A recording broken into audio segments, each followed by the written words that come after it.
से आपको करीब ग्लेशियर फटने से मेन कागान नारायण रोड हर किस्म की ट्रैफिक के लिए बंद हो गया है। इंतजामिया ने कहा है कि सयाह ईद उल फितर की तातीलात में नारायण कागान के सफर से गुरेज करें। सयाहों की हिफाजत को यकीनी बनाने के लिए जिले इंतजामिया, महकमा सयाहत, खैबर पख्तूनख्वा, रेस्क्यू 1122, पुलिस और कागान डेवलपमेंट अथॉरिटी तरजीही बुनियादों पर काम कर रही है। जिले इंतजामिया और दीगर आला हुक्काम ने हंगामी सूरत हाल से निपटने के लिए तमाम महकमों को हिदायत जारी कर दी हैं।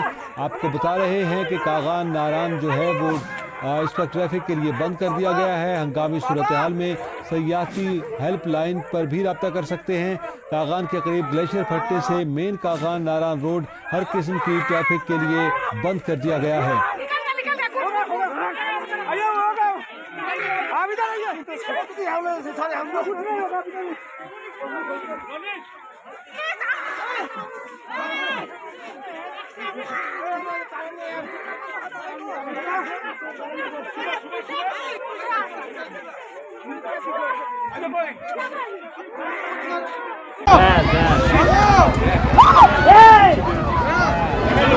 Hey!